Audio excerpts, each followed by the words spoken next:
Ya, hal lain yang terlalu penting untuk dilupakan menyangkut Freeport adalah skema divestasi saham. Dalam tahap awal, kepemilikan nasional ditargetkan menjadi 20% dan lalu ditingkatkan menjadi 30% hingga Oktober 2019.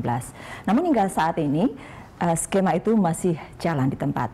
Mari kita simak sekarang ini komposisi kepemilikan saham PT Freeport Indonesia.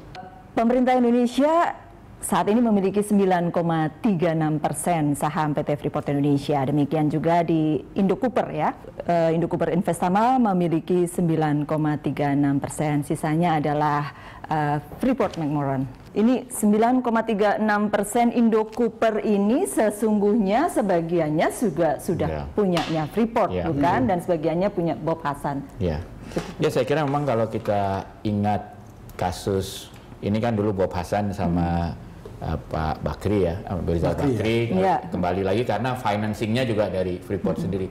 Tapi kalau saya sih kasus ini semua nggak bisa dilepaskan dari ingat waktu persetujuan APBN ketika ada, justru ketika itu kan malah anggaran itu lebih mudah disetujui oleh KMP ketimbang oleh ini APBN yang sekarang ya? Iya, jadi menurut saya ini adalah buntut dari, saya kira mungkin deal-deal yang ada pada saat itu ya. Cuma apakah deal itu waktu dibuat itu atas sepengetahuan presiden atau tidak, saya kira itu yang ingin disampaikan oleh presiden. Kalaupun ada deal waktu itu dibuat, saya nggak tahu itu. Ya. Jadi ini ada pencatut. Iya, bagaimanapun kan kalau polisi bilang setiap kejahatan itu karena ada peluang juga gitu kan. Dan ini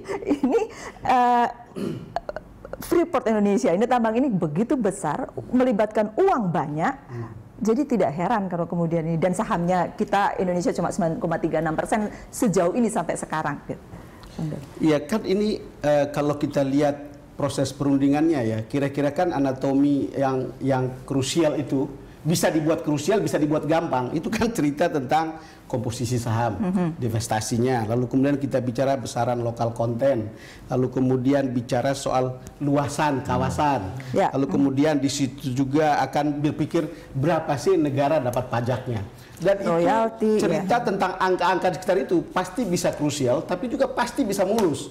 Tergantung maunya yang jujur atau yang enggak.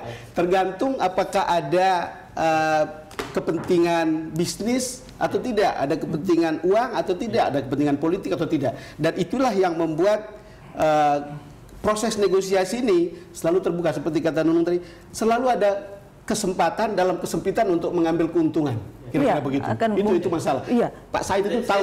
Pak Said itu lebih tahu. Saya kebetulan jadi saya yang selalu memang saya ini, kalau selalu seakan-akan ada bayangan apakah yang saya keluarkan ini hanya ini, itu selalu.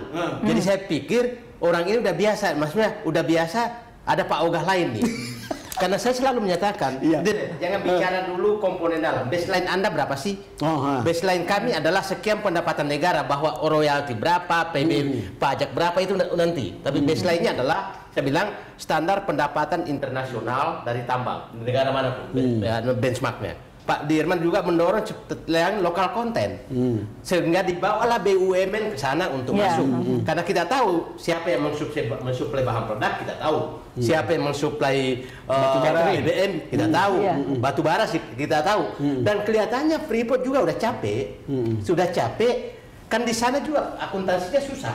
Jadi maksudnya dia ingin juga ini kos yang keluar di Indonesia bisa diakuntansikan di Amerika. Di situ saya coba pancing dulu. Mau nggak kira-kira kalau IPO? Kalau memang dia mau IPO, berarti kan dia mau transparan dong.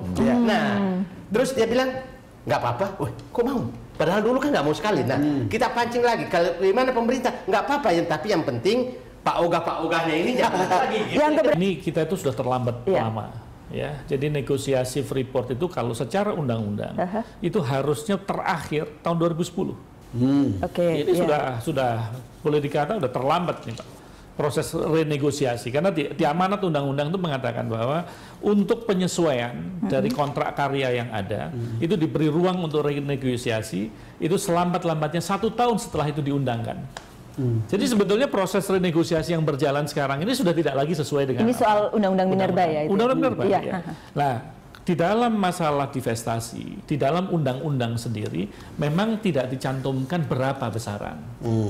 Itu mesti clear di sini. Ini berbeda dengan ketentuan misalkan divestasi sampai 51%. Tidak ada. Itu yang ada di dalam peraturan pemerintahnya, di dalam PP-nya. Jadi secara undang-undang divestasi tidak dibatasi berapa jumlahnya. Nah, tetapi sejarah mencatat gitu.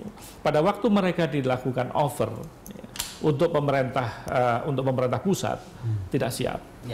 Untuk BUMN tidak siap. Nah, justru di sini letaknya. Kalau pemerintah pinter, mestinya kan dia ngerti portfolio manajemen seluruh BUMN, minerba. Ya, di sana ada aneka tambang, ada bukit asam ataupun yang walaupun dia batu bara atau apa ya. Tetapi paling tidak atau timah, semuanya kan yang menyangkut masalah mineral, mereka bisa diberikan ketentuan bahwa oke, kita akan injek nih, ya, kita akan injek capital ke BUMN minerba untuk kemudian membeli. Untuk mengantisipasi. Ini kan sudah perintah undang-undang divestasi. Dari sisi kita, dari sisi DPR melihat kita udah loss banyak ini. Ya, jadi saya pikir banyak sekali pengalaman yang kita mau hindari. Jangan sampai terjadi kejadian divestasi Newmont, terjadi Blok Cepu, terjadi yang kita nggak mau terjadi lagi itu, sehingga Mahakam agak sukses karena memang agak keras dan arahan presiden kalau Pemda hanya orang lain belakangnya maka kita yang di belakangnya. Maksudnya itu BUMN atau pemerintah di belakangnya, jangan orang lain kalau memang harus mendapatkan. Nah, ini juga sebenarnya ini yang mau dijadikan, tapi saya begini sih. Saya heran Freeport ini lebih enak berundingnya sekarang. Kita aja yang ribut sendiri. Maksudnya lebih enak loh. Jadi maksud saya begini, mungkin muncul juga trust bagi Freeport bahwa saya nggak digoreng-goreng lagi gitulah. Tidak ada banyak pintu, tidak ada banyak orang. Pak Sudirman, saya kasih 2 pintu, lewat saya yang gratis atau lewat jalan berliku-liku yang tidak mungkin belum tentu gratis. Itu pilihan dia. Itu pilihan dia. Kalau lewat saya langsung ke presiden itu gratis. Tapi lewat berliku-liku itu belum tentu gratis, silahkan pilih. Urusannya Freeport mungkin lebih mudah dengan 1 atau 2 pintu, dengan 1 pintu gitu kan. Tetapi urusan pemerintah mungkin beda lagi karena harus bicara dengan legislator. Ya, tetap betul. Yang menarik itu dari Pak Said Didu bahwa sekarang Freeport itu merasa lebih enak berunding sekarang ini gitu. Tapi kalau kita lihat mengapa lebih enak, saya kira kan cerita kita harus lihat performa Freeport secara keseluruhan yang kemudian membuat setidak-tidaknya bargaining position kita dalam negosiasi bisnis itu tidak lagi terlalu jauh di bawah. Artinya Freeport mestinya sudah tahu juga posisi itu. Dan kalau kita baca berbagai informasi yang ada, memang Freeport McMoran itu sekarang bergantung pada Freeport yang di sini nih. Untuk kemudian sahamnya bisa naik, untuk kemudian performa perusahaannya bagus. Jadi kemudian masuk di akal juga untuk mengatakan bahwa ini saat yang tepat untuk melakukan negosiasi yang membuat kita lebih berimbang, tidak lagi seperti dulu. Kira-kira gitu. Saya akan ke Mas Bambang sesudah break ya Mas Bambang ya. Kami akan kembali untuk Anda sesaat lagi.